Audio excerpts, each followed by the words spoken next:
As Sweden took home the bronze medal at the World Championships, it's safe to say that Erik Karlsson was amongst the most dominant players in the tournament. But how can he bring that game with him back to Pittsburgh?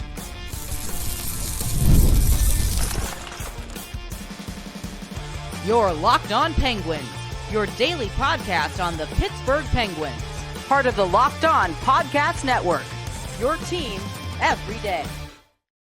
Hello and welcome back to another edition of the Locked On Penguins podcast. I'm one of your hosts, Patrick Damp. You can follow me on Twitter at synonym for wet, joined as always by the one and only Hunter Hodes. You can follow him on Twitter at Hunter Hodes. You can give our show's account a follow at LO_Penguins. And we thank you for making this your first listen or watch of the day because we're your team every day. And remember, we are free and available wherever you get your podcasts as well as YouTube. And before we get started, today's episode is brought to you by FanDuel. Make every moment more. Right now, new customers get $150 in bonus bets with any winning $5 bet. That's $150 with any winning $5 bet. Visit FanDuel.com/locked-on to get started. So, World Championships are behind us. Sweden takes home the silver medal. Czechia gets the gold, Canada gets silver, but we have to talk about what affects the Pittsburgh Penguins the most because this is indeed the Locked On Penguins podcast. One of the most dominant players in the tournament this spring was defenseman Erik Karlsson. In 10 games, he recorded, I believe, if I got the numbers right here, because their website is very silly, he had 6 goals, 5 assists, 411 points, and he looked dominant throughout. He was one of, if not Sweden's best player. He was their captain. He led them to a lot of success in that tournament. He was, if I can be blunt about this, the player we'd hoped he was going to be for the Penguins for Sweden. I will add this caveat, though. It's a different team. There is a lot more talent involved on a international stage. They're playing on larger ice, and it's just a very different game than the National Hockey League. But when I watch the film of a lot of what Karlsson did in Prague at the World Championships, I can see a lot of things that would translate to the National Hockey League and make him a more productive member of the Penguins. So for me, I think it starts and ends with, I know Penguins fans are tired of hearing about it, but the power play. Yeah, but for me, and yes, just to start, you are very much correct. It's 6 goals, 11 points in 10 games. He was that good at the World Championships. But when I was watching him throughout this tournament, he had a very big shoot first mentality from the point. Every time he was past the puck, he was ripping it to the net. Just look at the tying goal for Sweden against Canada in the bronze medal game. Sweden's down. He gets the puck, boom, fires a one-timer. It's in the back of the net. He was doing that constantly throughout this tournament. Even though he wasn't doing it that much for the Penguins, it felt like during the season, he was kind of at times looking for that perfect play, especially in the first half. But if he's able to bring that shoot first mentality and fire quite a few more pucks from the point, that's going to lead to more offense for this team for the 2024-2025 season and beyond as well. That's the biggest thing I saw from him at this tournament, where he was just firing a lot more pucks here than he did with the Penguins. And if the coaching staff is able to get him to do that here with the Penguins, again, I think you're going to really see a lot more offense, whether it's at 5-on-5 or the power play. And I actually have to correct myself just to make sure we get things right on here. Canada did not medal. Canada did not medal. Switzerland got the silver. Again, their website's very silly. Canada was in one of the featured photos, and I made the assumption like an idiot. But it's a holiday episode. This is what we do here. But getting back to Erik Karlsson, a lot of what you were saying comes back to me as saying he needs to be more definitive as a player with the Penguins. The shoot first mentality, he needs to trust his instincts a lot more. And more importantly, he really needs to, and I don't think he did it a lot, but I think he did it enough that it became noticeable. he doesn't have to defer to the guys who have been here forever. He doesn't have to defer to Malkin. He doesn't have to defer to Crosby in the rare moments when they're together. He does not have to defer to Chris Letang. And that really gets into the discussion of who is going to be the next assistant coach now that the team has moved on from Todd Reirden. Whoever is running the power play, I think at this point, needs to step in and say Erik Karlsson is the quarterback of this power play. He runs the show. He makes the calls. He is the point man. It all goes through him. Everybody else react accordingly. So I look at that, and then I really do want to see him a little bit take the handcuffs off. Yeah, you don't have to. It's great that he was much better defensively this year. I think if you look at his underlyings, Hunter, I know you've got them in front of you. This was one of his better defensive seasons, and he's a guy who is not known for his defense. I'm not asking him to sell out and become a fourth forward, but take those risks, jump into the play. Obviously, be smart about it, because that's one thing we spoke about earlier this offseason was that the defensemen need to be smarter in pinches. But if he feels he can lead a rush, lead the rush. If he feels like he can drive the offense, drive the offense. Be the guy that we know you can be, because it showed in spurts this year. There were moments where he took over games. There were moments where he played the game that we expect to see from Erik Karlsson. Next season, I want to see more of that.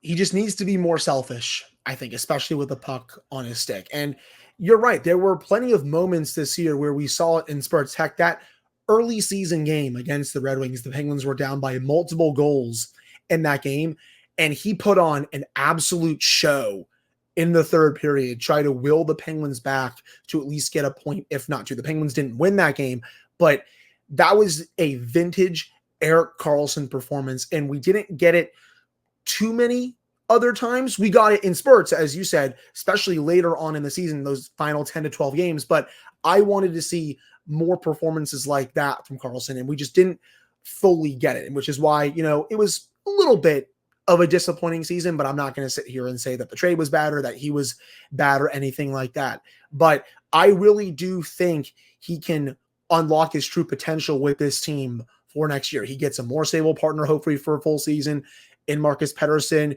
You have him be a bit more selfish with the puck. You have him run that power play, and you have him play closer to the player that we saw in San Jose. Maybe not all the way. I don't need him putting up 100 points. I mean, that'd be awesome if he did. I mean, we don't expect that to happen.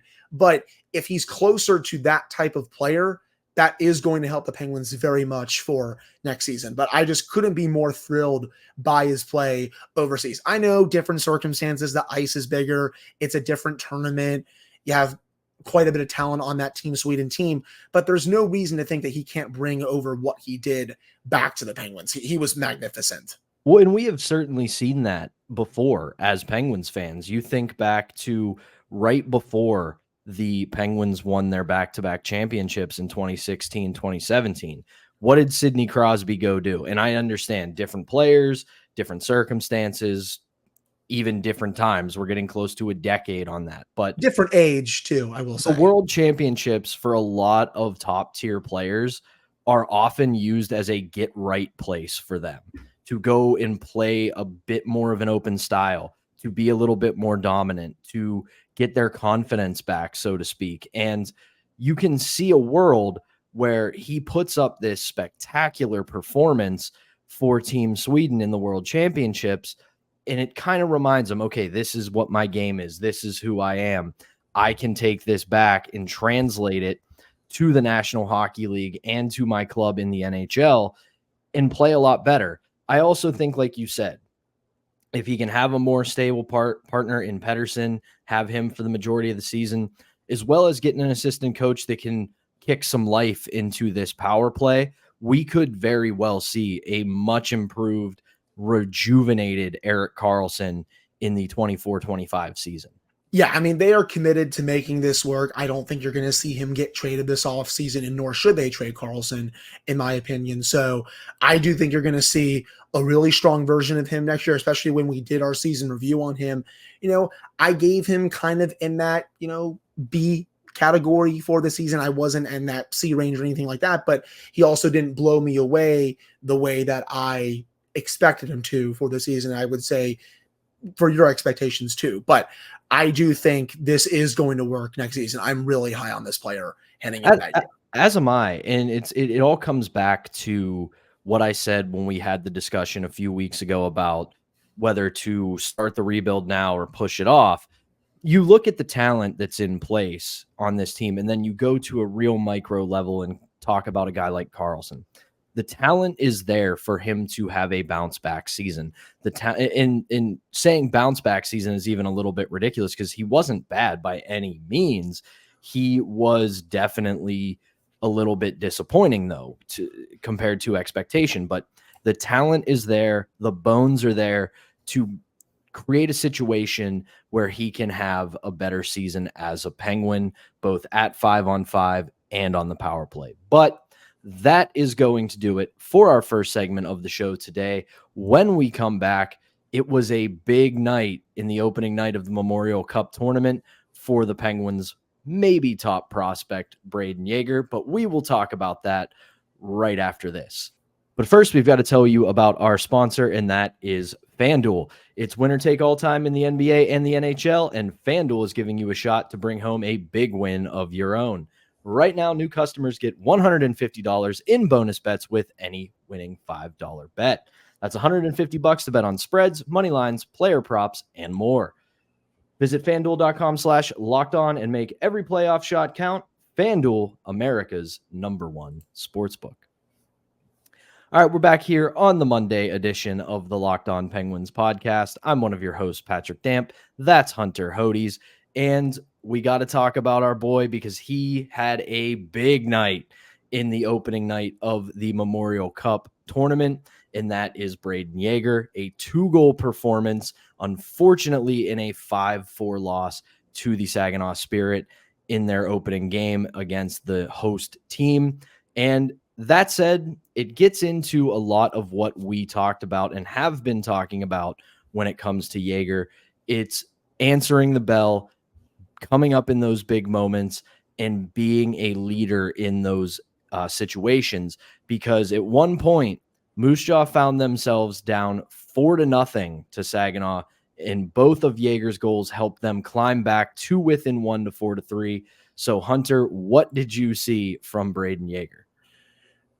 Moose Jaw was getting flat out dominated by Saginaw for a good chunk of the first half of this game. They were down 4-0 at one point, but it was Moose Jaw's top players, especially Yager, that got them back into it to end the second period. This was a 4-3 game heading into the third. It ends in a 5-4 loss for Moose Jaw, but Yager was all over the ice, especially in the second half of the second period. And both of his goals were great, but the second one is the one that really stands out to me. The give and go, just the way he was able to start the play and then finish it off after getting the puck back. That's just stuff you don't teach. And it's really been awesome to see him continue to develop into a really sound prospect. And I know you said it before we threw it to break that he was maybe the best prospect in this system. No, there's no maybe about it. This is by far the Penguins' best prospect in their system. And, 2 goals, 3 points in this game. He continues to show that he is a big game player. And I know Moose Jaw is going to be the underdog in its next game against London, who, they're just crazy good. But I expect Yager to have another big game against London too. Moose Jaw may not win that game just with how good London is, but Yager and Moose Jaw are still going to give it everything they have overall. But just a really flawless performance from him. It looked like at times in the third period that Moose Jaw was going to tie it up, but Saginaw was just too much overall. But man, I had a lot of fun watching Yager just absolutely cook in the second half of that game. Yeah, and to his credit also, that goal that his first goal of the 2 that he scored was Moose Jaw's, according to the CHL, this was Moose Jaw's first Memorial Cup goal in team history. So huge thing for him. But like you said, tonight they are taking on the London Knights in their second game, and they're coming off a huge 4-0 win over Drummondville. So this is going to be another massive challenge for Moose Jaw in the Memorial Cup. And it may not be a must win, but it's a definitely don't lose, because if you fall into an 0-2 hole in a round robin tournament like the Memorial Cup, then you can pretty much kiss any aspirations you had to win the Memorial Cup goodbye. Yeah, this is as close to a must win as there is out there. And as I just said, this is going to be a massive challenge. Just Pat, look at the talent on London overall. It's star after star after star after star. And Mark Hunter, he's done a tremendous job with that team. With the way Moose Jaw was getting dominated by Saginaw for the first half of that game before Moose Jaw scored 3 goals in a minute and a half to get back into it, I'm just really a bit worried for Moose Jaw and Braden Yager, just because Saginaw, I said last week that this is quote unquote the worst team of the 4, but they were still really good. You saw that on display. London, oh, they're 5 times this. This is going to be a massive challenge. Yeah, you look at their victory over Drummondville, and it's just everybody that contributed for them is some sort of a top prospect, whether it's Oliver Bonk for Philadelphia, Kasper Halttunen for San Jose. Gazov is going to be a highly touted prospect going into this draft, and he scored 2. So this is a huge challenge.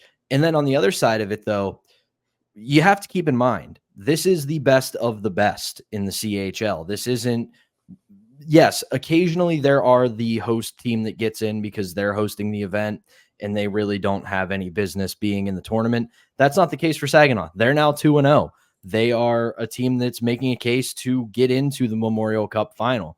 But back to Yager and the Warriors, they kind of have to take what they did in the end of the second period and the third period into this game against London. You know that you have a tremendous top line. You know that your top end talent can really make or break a game for you. And yes, they are going to be overmatched by London. But if you're the Warriors, you have to look at it as, let's put our top guys up against their top guys and see how the chips fall. You just got to show that desperation as well.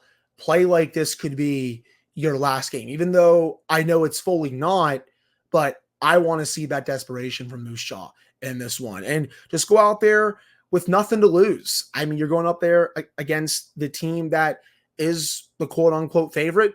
Go out there and see what you can do. I mean, this is why the games are played at the end of the day. And I know the Western Conference Final Game 3 is tonight, but I am still going to be very much watching this game as well to see what happens. Oh, yeah. I will definitely be dual screening it tonight between the Western Conference Final and this game in the Memorial Cup. That kicks off at 7:30 tonight.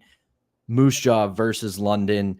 We will see how Braden Yager carries himself in another huge moment for a team that has seen several huge moments throughout this year. But that is going to do it for the second segment. When we come back, one more season in review series for us to do. We keep that rolling on this episode. We're going to talk about a player that, well, didn't really make that much of an impact as a Pittsburgh Penguin, but we will talk about that right after this. All right, we're back here for the final segment of the Monday edition of the Locked On Penguins podcast. I'm Patrick Damp, joined as always by the illustrious Hunter Hodes. And this player, well, you got to say he was certainly on the team. That much is confirmed, and that is Jansen Harkins. He was claimed off of waivers from the Winnipeg Jets during training camp on October 2nd. And you look at his statistics, and they are pretty bleak. 45 games played, no goals scored, 4 assists for 4 points, and a -4. He is a UFA at the end of, well, right now, because once we get to July 1, he is officially a UFA. But at this point, Hunter, I think it's pretty safe to say they're going to be moving on from Jansen Harkins.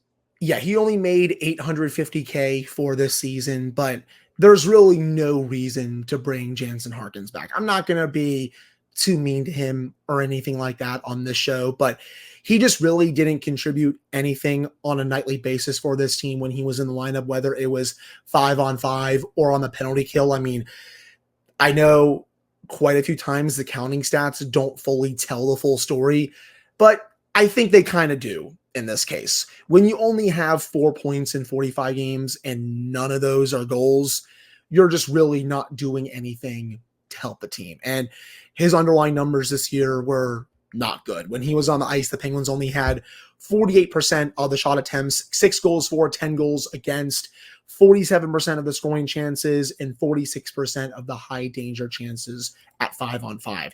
Just not good enough at all. And this should be a very easy decision for Kyle Dubas in the front office and Mike Sullivan and his coaching staff. Move on and look to upgrade elsewhere in the bottom 6. Absolutely. And the thing that's most disappointing about it is that he does play, in a way, the game that we have been asking the Penguins to play for the last few weeks. He has a lot of speed. He's on the younger side. He's not afraid to get physical, but it never really translated into any kind of success. And then you look at other counting stats for him: 21 penalty minutes in 45 games played. If he was putting up 5, 6, 7, 8, 9 goals, bunch of assists, 10, 15 assists, something like that, you can live with a guy who in your bottom 6 plays with a little bit of sandpaper, has some speed, but takes some penalties. But when you're not getting the point production from him, at that point, he's essentially a liability when he's on the ice. And then, like you said, with his defensive or his overall metrics, it shows that the team was not as good defensively as they should have been with him on the ice. Because again, we at the start of the season understood the idea they were going for with the bottom 6. After the season prior to this one, the bottom 6 not only couldn't score, but they got caved in defensively. So we were totally on board for the most part with, all right, if nothing else, let your top 6 drive the offense. And at the very least, hope your bottom 6 plays to even. And that really wasn't the case, especially with whichever line Jansen Harkins was on.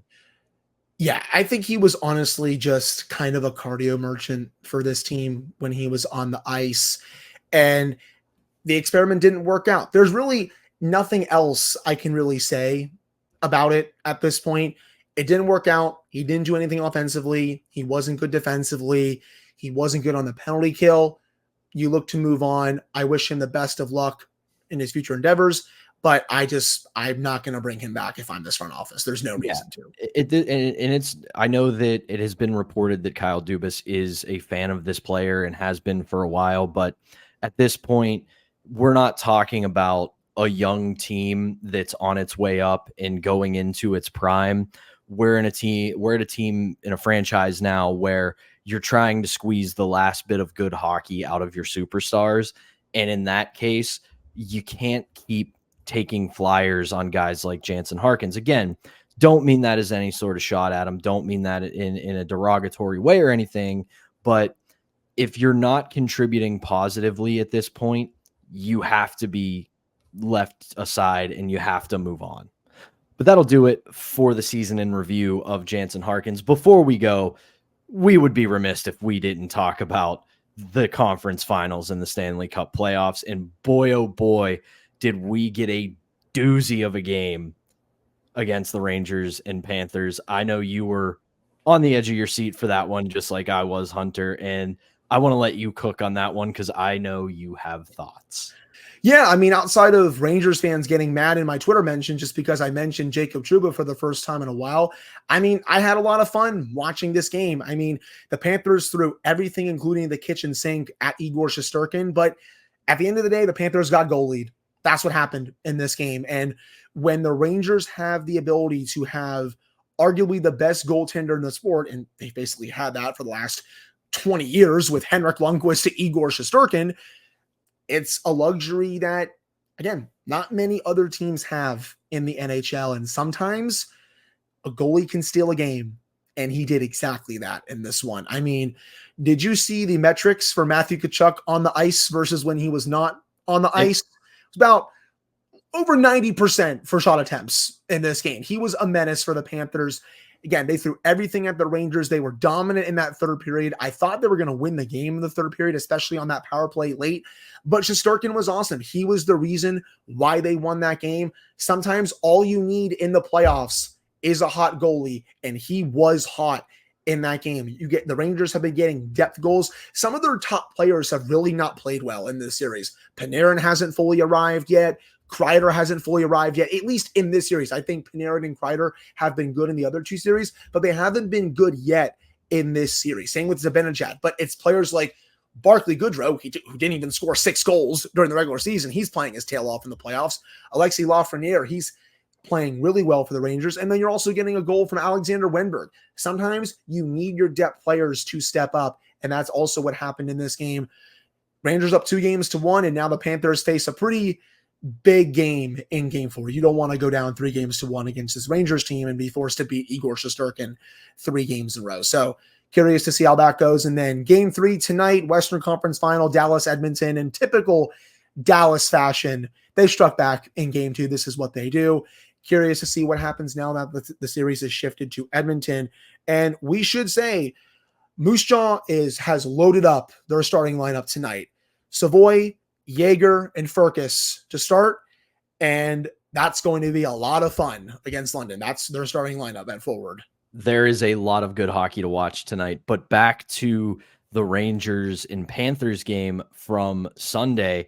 The one thing I really liked, though, after it was what Paul Maurice had to say, where he basically said, in the playoffs, there are times when you want to forget about a loss and move on, but there are other times where you want to remember how that loss felt. And I think tonight's game is one that these guys need to remember and carry into game 4, because they did everything right and did not come out with a victory.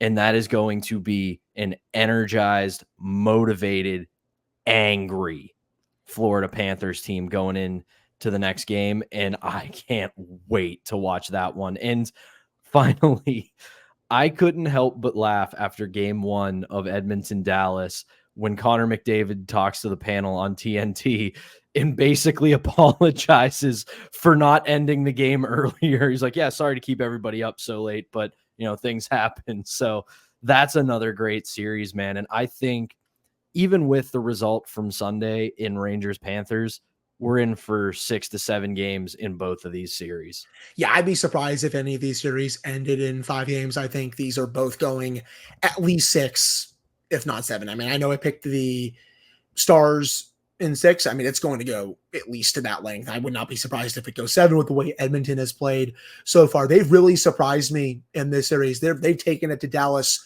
quite a bit so far. Curious to see if the Stars make some adjustments where they're carrying the play. But also for Dallas, once they get a lead, goodbye. Yeah. You saw what they did in the third period. They shut down the Oilers once they got that lead. They can beat you in a whole bunch of different ways. So really looking forward to game 3 tonight. And we also should say, to end the show, congratulations to former Penguins head coach Dan Bylsma. It looks like he's going to be the head coach of the Seattle Kraken. He hasn't been in the league for a long time. Really curious to see how he does with the Kraken, assuming that Elliot Friedman's report is correct after what happened at the end of his tenure in Buffalo. I want to see what he's learned since then. So curious to see how that goes. It'll be really cool to see what he can do in a more stable environment, because I don't think you can really count his Buffalo tenure, because that was when Buffalo was in absolute disarray. They're finally starting to get back to where they need to be a good team again.